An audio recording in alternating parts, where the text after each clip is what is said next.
स्वरूपिणी नारायणी नमो नमः। ये हर की पौड़ी है। माना जाता है कि इसी स्थान पर हरिद्वार में अमृत की बूंद गिरी थी। रोजाना पूरे भारत से लाखों श्रद्धालु यहाँ स्नान करने आते हैं। हरिद्वार की हिंदू धर्म में इतनी अधिक मान्यता है कि कहते हैं कि यहाँ गंगा जी में डुबकी लगा लेने मात्र से ही मनुष्य मोक्ष को प्राप्त कर लेता है, मनुष्य के सारे पाप धुल जाते हैं। नमामि गंगे तव पाद पंकजं सुरासुरैर्वन्दित दिव्य रूपम मुक्तिं च ददासि नित्यं भावानुसारेण सदा नराणां। बोलो गंगा मैया की जय। और मैं पहुंच चुका हूं हरिद्वार, हरि के द्वार। हरिद्वार वो शहर है जहां माँ गंगा पहली बार मैदानी क्षेत्र में प्रवेश करती है। हरिद्वार का अर्थ होता है हरि का द्वार। हम अपने इस डॉक्यूमेंट्री में 235 किलोमीटर की यात्रा तय करके आए हैं। गौमुख तो हम नहीं जा सके, लेकिन गंगोत्री धाम तक हम ज़रूर गए थे। और गंगोत्री धाम से लेकर के हरिद्वार तक का हमारा ये सफ़र बहुत ही अद्भुत रहा। इस सफ़र में हमें जगह जगह गंगा मैया को समझने का मौका मिला, गंगा मैया की प्रवृत्ति को समझने का मौका मिला, और हम इंसानों को भी समझने का मौका मिला कि हम कैसे जिसको पूछते हैं उसी को जगह जगह गंदा करते हैं। इस एपिसोड में मैं करूंगा दर्शन हरिद्वार के सबसे पवित्र घाट हर की पौड़ी के, और जानूंगा उसका महत्व। मिलूंगा कुछ ऐसे तीर्थ यात्रियों से जिन्होंने गंगा को स्वच्छ होते हुए देखा है। गंगा की सफाई को देखकर इतनी खुशी हो रही है, इतना साफ सुथरा है पानी के। और लुत्फ उठाऊंगा हरिद्वार की प्रसिद्ध छोले कचौड़ी और केसर दूध के।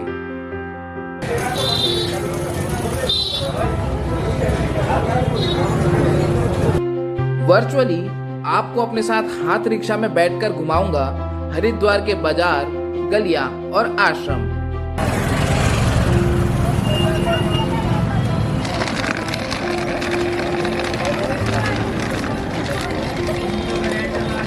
बनूंगा हिस्सा हरिद्वार की लगभग 100 साल से भी पुरानी मशहूर गंगा आरती का।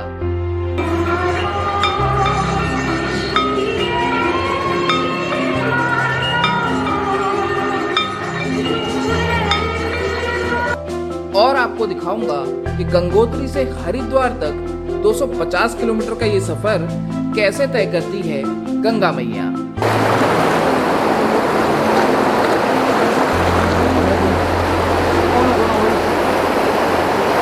हरिद्वार ट्रेन, बस तथा वायु मार्ग से सीधे तौर पर जुड़ा हुआ है। यहाँ का निकटतम एयरपोर्ट देहरादून में है।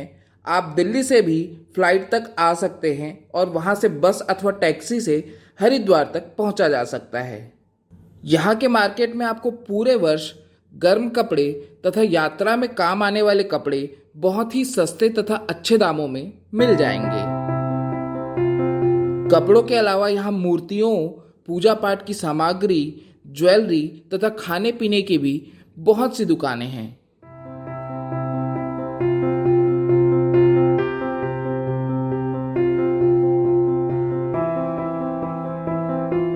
अधिकांशतः तीर्थयात्री यहाँ अपने पूर्वजों का पिंडदान करवाने अथवा गंगा स्नान के लिए आते हैं। इसीलिए इन घाटों में आपको पूरे दिन पिंडदान करवाने वाले पंडित, साधु सन्यासी तथा पूजा पाठ से संबंधित सामग्री बेचने वालों की रौनक नजर आएगी।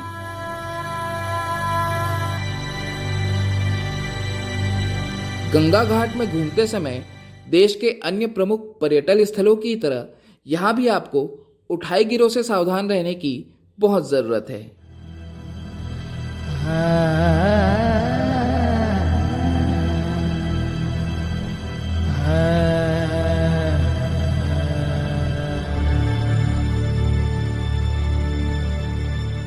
हमारे हिंदू धर्म में भगवान को स्नान कराने अथवा किसी भी चीज को पवित्र करने के लिए गंगा जल का ही इस्तेमाल किया जाता है। इसीलिए यहाँ आने वाले श्रद्धालु अपने साथ थोड़ा सा गंगा जल जरूर लेकर जाते हैं। दिन भर हर की पौड़ी तथा अन्य घाटों में यहाँ आने वाले श्रद्धालुओं का तांता लगा रहता है और यही श्रद्धालुओं की भीड़ सैकड़ों हजारों लोगों की आमदनी का एकमात्र साधन है। ऊपर पहाड़ में मनसा देवी का मंदिर है, वहां तक रोपवे से पहुंचा जा सकता है।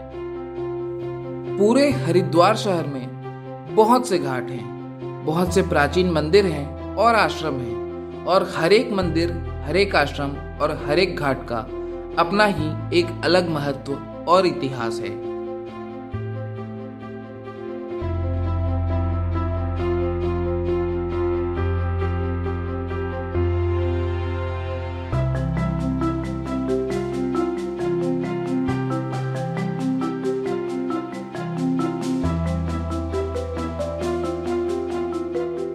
हरिद्वार तीर्थ के रूप में एक बहुत ही प्राचीन तीर्थ है, परंतु नगर के रूप में यह बहुत प्राचीन नगर नहीं है।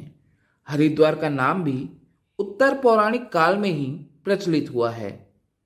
महाभारत में इसे केवल गंगा द्वार ही कहा गया है। पुराणों में भी इसे गंगा द्वार, माया क्षेत्र, माया तीर्थ, सप्त स्रोत तथा कुब्जा मक्र के नाम से वर्णित किया गया है। प्राचीन काल में कपिल मुनि के नाम पर इसे कपिला भी कहा जाता था। ऐसा कहा जाता है कि यहाँ कपिल मुनि का तपोवन था।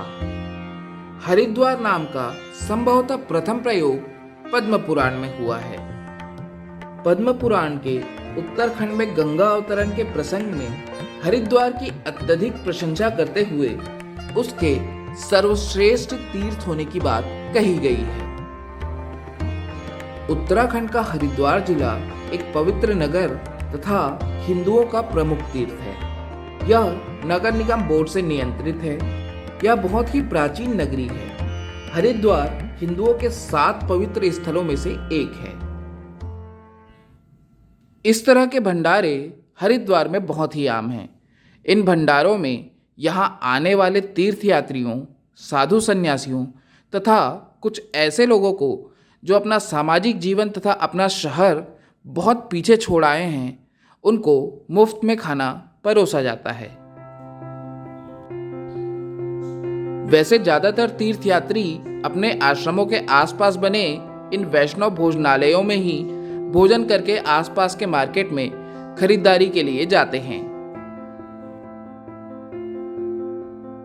लगभग 3140 मीटर की ऊंचाई पर स्थित अपने स्रोत गौमुख से 253 किलोमीटर की यात्रा करके गंगा नदी हरिद्वार में मैदानी क्षेत्र में प्रथम प्रवेश करती है।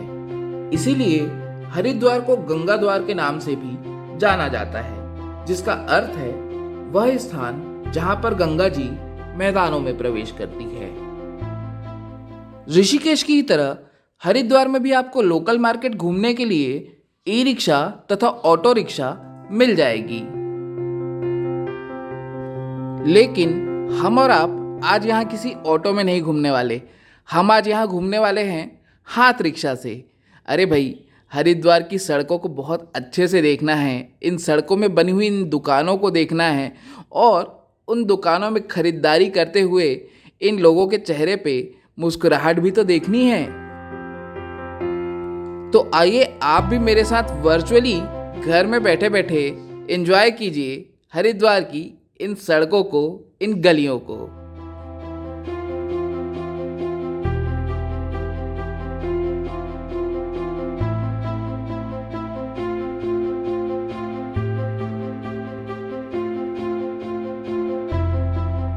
संजीव जी है ये और कई साल से यहाँ पे रिक्शा चला रहे हैं। अच्छा लगा भैया मिलके आपसे और बहुत अच्छी बात ये भी लगी कि आप मास्क पहनते हो, रिक्शा चला रहे हो, फिर भी आप मास्क पहनते मेहनत कर रहे हो। यहाँ पे ऑटो वाले लोग ऑटो चलाते जिसमें कोई मेहनत नहीं लगती, फिर भी मास्क नहीं पहनते, और भैया जो हैं वो रिक्शा चला के भी मास्क पहन रहे हैं। बहुत अच्छी बात है। और इस तरह से आप लोग भी मास्क पहनिए और कोविड-19 के गाइडलाइंस को फॉलो करते रहिए।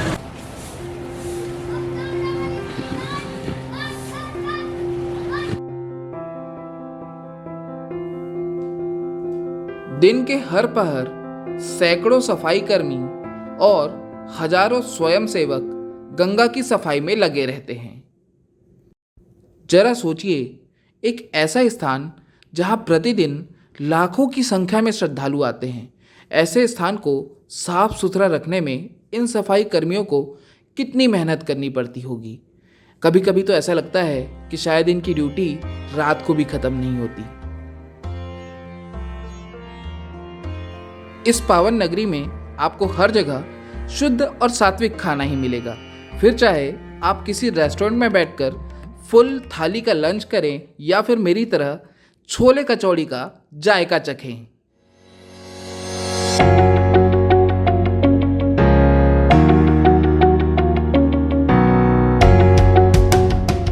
यूं तो गंगा जी के गंगोत्री धाम से गंगा सागर तक के इस सफर में उनकी सैकड़ों सहायक नदियां हैं। फिर भी उनकी उत्पत्ति दो प्रमुख नदियों से मिलकर मानी जाती है, जिनमें एक है अलकनंदा नदी जो कि बद्रीनाथ धाम की ओर से बहकर आती है, और दूसरी है भागीरथी जिसकी उत्पत्ति गंगोत्री धाम से होती है।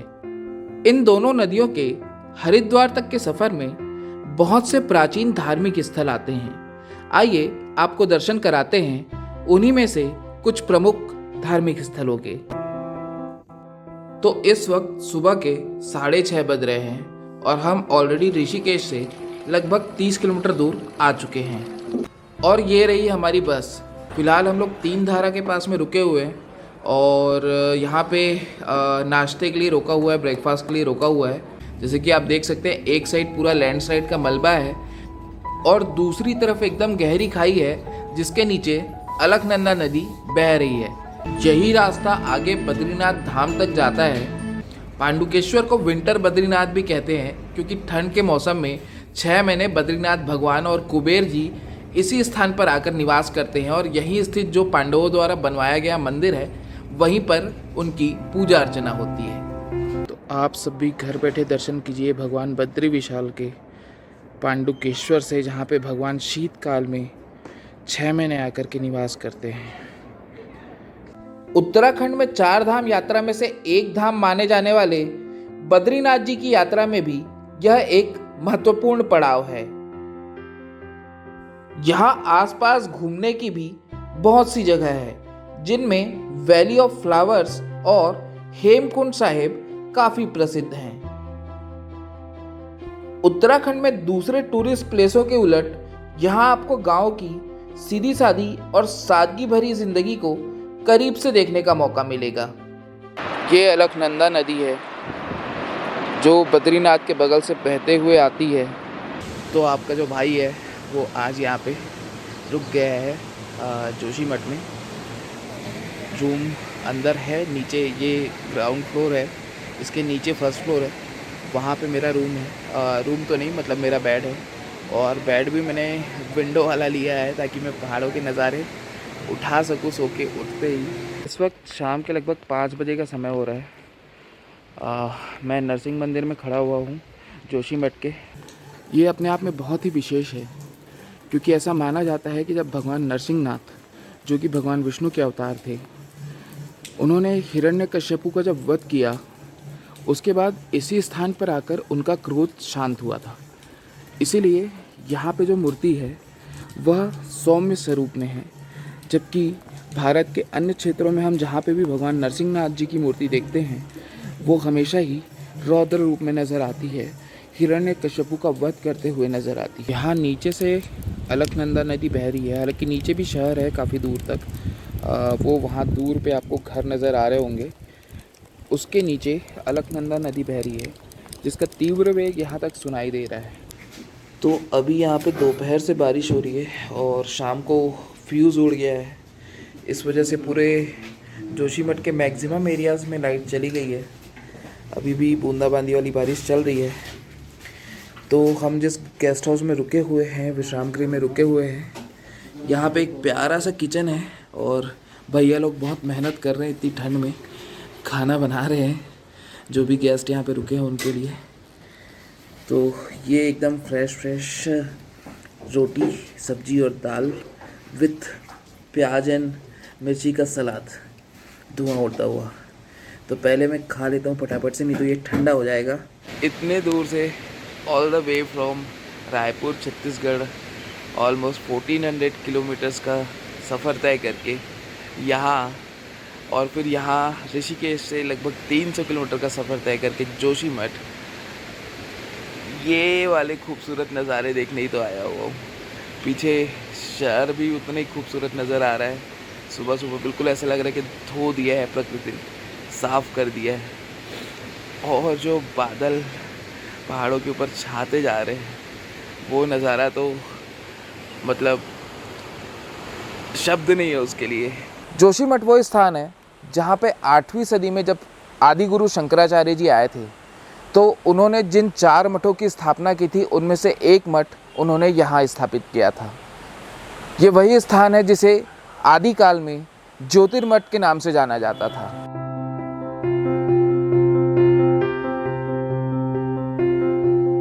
ये देखो, यहाँ पे ये गिर चुका है और पूरा जो रास्ता है ना वैसा बंद हो गया है। तो अब यहाँ से अंदर कैसे जाएं ये समझ में नहीं आ रहा है। यहाँ की मान्यता ये है कि मंदिर तो कम से कम 40-50 वर्ष पुराना है। हाँ। और यहाँ पर ऑल इंडिया से सभी जगह से लोग जो भी मतलब बद्रीनाथ के लिए जाते हैं, हाँ, तो सबसे पहले यहाँ यहीं पर आते हैं। अच्छा। और जो भविष्य बद्री जाते हैं वो भक्तगण भी सबसे पहले यहीं पर दर्शन करते हैं, क्योंकि ये यहाँ की मान्यता ये है कि यहाँ पर माता पार्वती जी की तपस्थली है ये। अच्छा। माता पार्वती जो है उन्होंने मतलब यहाँ पर तप करी थी। हाँ। तो इसलिए यहाँ पर नीचे गर्म पानी के कुंड भी है। अच्छा। जिसको गौरी कुंड के नाम से गौरी जाना जाता है। ये दुर्गा जी का तपोवन है जी। दुर्गा जी इस क्षेत्र में साधना किए हैं। त्रेता युग में हनुमान जी जब द्रोणागिरी पर्वत उठाने आए थे, काल नेमी यहीं पे बैठ के राम राम जप रहे थे। शरीर तो दिखता नहीं, लेकिन बहुत आवाज़ होता है टीना में, छत पे। ये जो उसकी दाढ़ी जैसी है, दाढ़ी, हाँ, ये जो दाढ़ी है ये कभी हमेशा हरी रहती है, कितना भी सूखा पड़ जाए वो कभी पीला नहीं होता, लाल नहीं, सूखता नहीं है। वहाँ कात्यायन ऋषि का आश्रम था। शिव जी अपना जटा उखाड़ के जमीन में पटक दी। शिव पुराण के हिसाब से देखिएगा, जहाँ वो जटा गिरा तो वो कैलाश का पर्वत का श्रृंखला लिखा गया है, और वो पर्वत 2 हिस्से में फट गया। जटा भी 2 टुकड़ा हो गया। एक टुकड़ा से भद्रकाली का जन्म हुआ, दूसरे टुकड़े से वीरभद्र का जन्म हुआ। यहाँ से जोशीमठ जाते समय भद्रेश्वर बोल के एक स्थान है। अच्छा। वीरभद्र का वहीं जन्म हुआ था, और जो भद्रकाली का जन्म हुआ, तपोवन का जो हादसा हुआ था, हाँ, फरवरी महीने में, तो वो जो पुराना मंदिर है वो हादसे में खत्म हो गया। लेकिन इससे पहले गांव वाले को सपना देके जो पुराना माता का मूर्ति है, हाँ, भगवान ऊपर में मंदिर बनवा दिया और मूर्ति वहाँ है। टिहरी डैम के किनारे यहाँ स्टील के ग्लास में गर्मा गर्म चाय, टेम्परेचर 7 to 8 डिग्री होगा। नीचे एक गांव पे रुके थे चाय पीने, तो मैंने चेक किया था, वहाँ पे 8 डिग्री था और वेदर ऑलमोस्ट सेम था। पीछे ये जो पहाड़ आपको दिख रहे हैं, कोहरे की पूरी परत छा चुकी है। तो ये है उत्तर काशी का काशी विश्वनाथ मंदिर। जय भगवान काशी विश्वनाथ।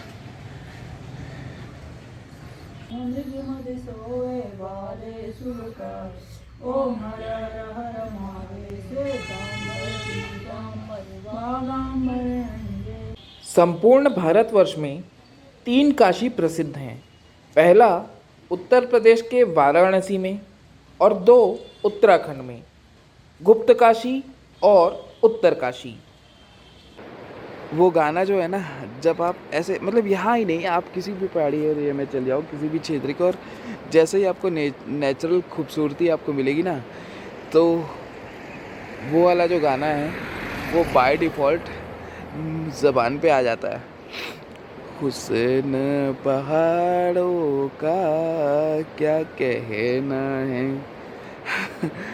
मतलब ये गाना ना मन में अपने आप चलने लगता है। हाँ, जाएंगे वैसे हम लोग आज। पंडित जी भी आ चुके हैं।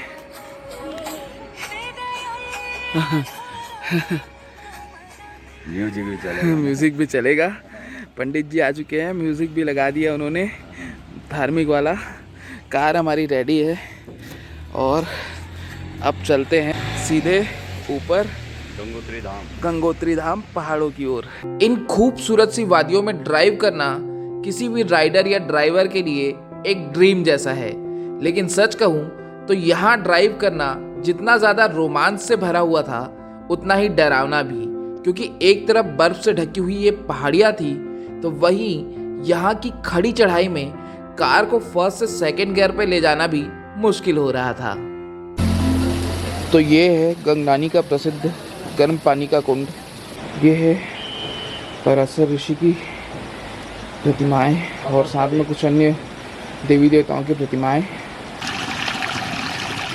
यहाँ पे पराशर ऋषि था ना, बहुत पुराने जमाने। अच्छा। उन्होंने यहाँ पे तप करके जो है ये इस हाँ। पहाड़ से ये उद्गम इसका जल का स्रोत निकाला था, बर्फ में के लिए नहाने के अच्छा। लिए। और भगवान ने बताते हैं कि शंकर भगवान के वरदान से मिला उनको। अभी तक जो है ना हाथ ऐसे ठंडे हो रहे थे, शून्य हो रहे थे, लेकिन यहाँ तो ऐसा लग रहा है कि हाथ है ही नहीं, उंगलियां है ही नहीं हाथ की। गिने चुने संत महात्मा हैं, एक आध कोई फैमिली नज़र आई है अभी तक और हम हैं बस। तो यहाँ से पहाड़ भी दिखेंगे, वो सामने गंगा मंदिर दिख रहा है और इस तरफ बस अड्डा दिख रहा है। भागीरथी के पूर्वजों के उद्धार के लिए गंगा जी ने इस धरती पे आने का निश्चय तो कर लिया, लेकिन सबसे बड़ी समस्या थी गंगा जी का तीव्र वेग। ऐसे में शिव जी ने अपनी जटाओं में गंगा जी को धारण कर लिया। शिव ही सत्य है और सत्य ही सुंदर है, बस इस एक कथन में गंगोत्री धाम की सारी खूबसूरती समा जाती है। ये है गंगा घाट, गंगोत्री का गंगा घाट, और मैं इस वक्त खड़ा हूँ माँ गंगोत्री के गंगा घाट के बिल्कुल नज़दीक और मैं जा रहा हूँ गंगा मैया को प्रणाम करने के लिए, उन्हें छूकर। भारत की अनेक प्राचीन अवधारणाओं में गंगा नदी को देवी के रूप में निरूपित किया गया है। यहाँ तक कि बहुत से प्राचीन तीर्थ स्थल भी गंगा जी के तट पर ही बसे हुए हैं। गंगोत्री वो जगह है जहाँ पे माँ गंगे को ना किसी नमामि गंगे प्रोजेक्ट की ज़रूरत है, ना किसी अन्य प्रोजेक्ट की। तो मैं यहाँ पहुँचा हूँ एक ऐसे स्थान पे जिसका महत्व प्रयागराज के बाद सबसे अधिक माना जाता है। ये वो स्थान है जहाँ पे भागीरथी में अलकनंदा नदी समा जाती है और जन्म देती है गंगा जी को। इस वक्त मैं खड़ा हूँ देवप्रयाग में। ये अलकनंदा भागीरथी संगम है। अलकनंदा बद्रीनाथ अलकापुरी से आ रही है, भागीरथी गौमुख गंगोत्री से, यहीं पे दोनों का मिलन हो रहा है, यहीं से बन के गंगा जा रही है। यहाँ पे राम जी की तपस्या है, भगवान राम ने रावण को मारा था तो भगवान राम पे ब्रह्म हत्या का पाप लगे था, इसलिए उसको प्रशस्त करने के लिए भगवान ने 10 साल यहाँ पे तपस्या किया। ऊपर रघुनाथ जी का क्षेत्र है, उस गद्दी पे विराजमान है भगवान। तो देवप्रयाग की पावन नगरी में माँ गंगा के दर्शन करने के बाद अब हम आ पहुँचे हैं श्री रघुनाथ जी के मंदिर। कहते हैं कि ये मंदिर 10,000 वर्षों से भी ज़्यादा पुराना है। ये वही मंदिर है जहाँ पे रावण का वध करने के बाद भगवान श्री राम ने पश्चाताप में तपस्या की थी। यहाँ स्थित मंदिरों का संबंध भारत के हर एक राज्य से है, भारत के हर एक कोने से है।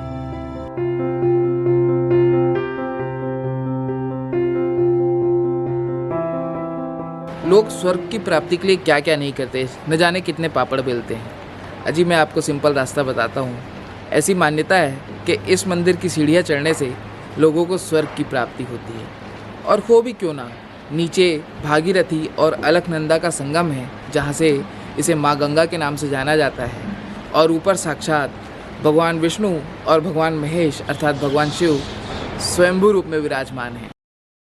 जोशीमठ, तपोवन, उत्तरकाशी, गंगोत्री और देवप्रयाग के अलग अलग वीडियोस हमने हमारे YouTube चैनल अचरा छत्तीसगढ़ में ऑलरेडी डाले हुए हैं।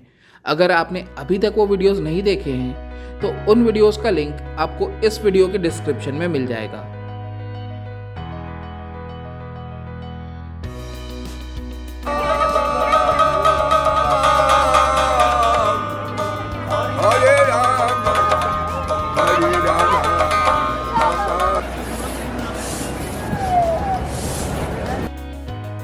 हरिद्वार में सिर्फ पिंडदान करने वाले तथा गंगा स्नान करने वाले तीर्थयात्री ही नहीं आते, बल्कि 4 धाम की यात्रा पर जाने वाले तीर्थयात्री भी यहाँ बहुतायत में आते हैं और उन सब के लिए 4 धाम यात्रा का प्रवेश द्वार होता है हरिद्वार।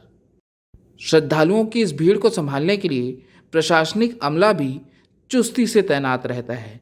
ये जो आप देख रहे हैं, ये हर की पौड़ी के पास बनी हुई एक पार्किंग है जिसमें बड़ी बसेस खड़ी होती हैं। इसके अलावा एक और पार्किंग है जहां 4 व्हीलर और 2 व्हीलर गाड़ियां खड़ी होती हैं।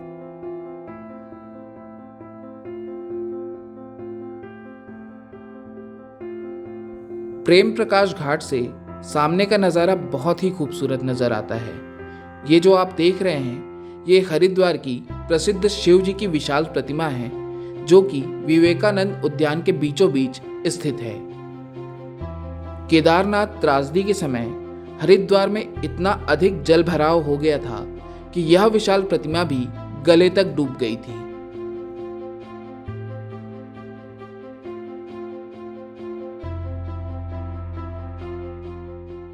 बहुत समय बाद मैं आज यहाँ आई हूँ हरिद्वार और गंगा की सफाई को देखकर इतनी खुशी हो रही है। इतना साफ सुथरा है पानी के पत्थर जो है नीचे, पानी के नीचे पत्थर तक आप देख पा रहे हैं। बहुत अच्छा काम हो रहा है, लेकिन जैसा कि है क्योंकि बहुत सारे लोग यहाँ पर आते हैं तो निरंतर सफाई की ज़रूरत है, लेकिन जो काम सरकार अभी कर रही है बहुत अच्छा है। जय गंगा मैया।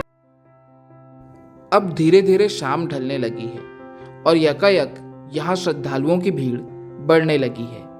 यहाँ के वातावरण में एक अलग सी रौनक और एक अलग सा उत्साह नजर आ रहा है और इन सब का एक ही कारण है, हर की पौड़ी की प्रसिद्ध गंगा आरती। एक और जहाँ दिन में पिंडदान और गंगा स्नान के लिए आने वाले श्रद्धालुओं की भीड़ होती है, तो वहीं दूसरी ओर रात के समय गंगा आरती और हरिद्वार के बाजारों में रौनक बढ़ाने वाले श्रद्धालुओं का तांता लगा रहता है।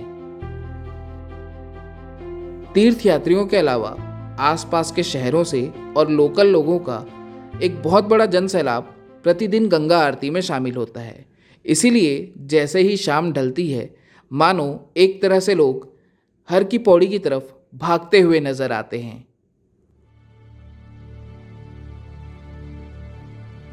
सैकड़ों श्रद्धालु अपने हाथों में दिए पकड़े हुए हर की पौड़ी की तरफ तेजी से चलते हुए नजर आते हैं। नदी के पानी की खूबसूरती भी दुधिया रोशनी में 4 गुना बढ़ जाती है।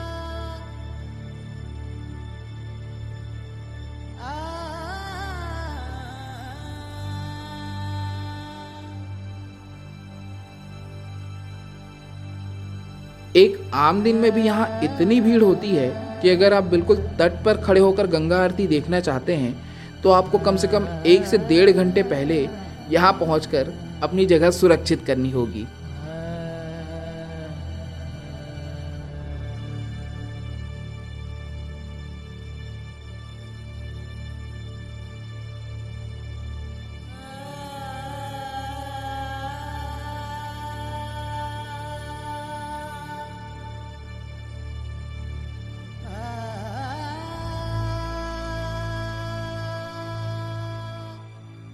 गंगा आरती के बाद यहाँ का माहौल पूरी तरह से बदल जाता है।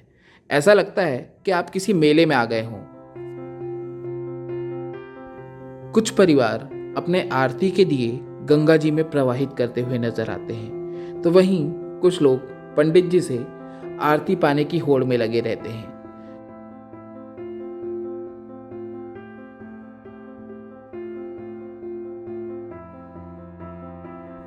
इस भीड़ में एक बहुत बड़ा हिस्सा सैलानियों का भी होता है, जो गंगा आरती के बाद निकल पड़ता है हरिद्वार के बाजारों की रौनक बढ़ाने।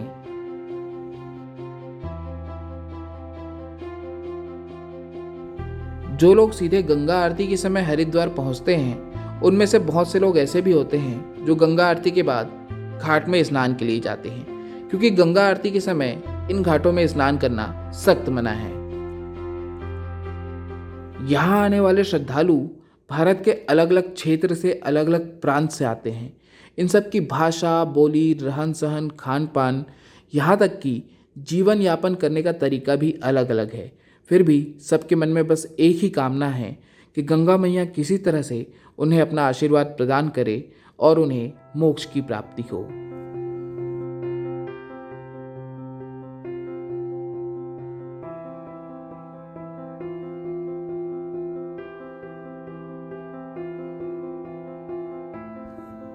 अब शाम ढल चुकी है।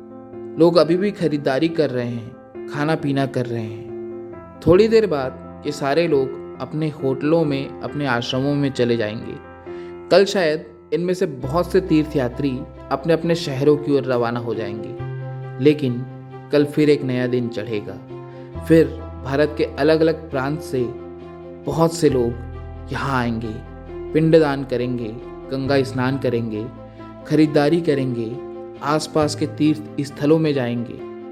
उनमें से कुछ गंगा जी को साफ रखने में अपना थोड़ा ही सही लेकिन योगदान दे के जाएंगे और कुछ गंगा जी को थोड़ी और मैली करके चले जाएंगे। लेकिन सभी एक प्रार्थना गंगा जी से जरूर करेंगे कि हे गंगा मैया, हमारे परिवार को, हमारे देश को, हमारे समाज को स्वस्थ रखना, सुखी रखना तथा हमसे जो भी गलती हुई है उसे अपने जल से धो देना, पाप मुक्त कर देना और हमें और हमारे समाज को मुक्ति प्रदान करना।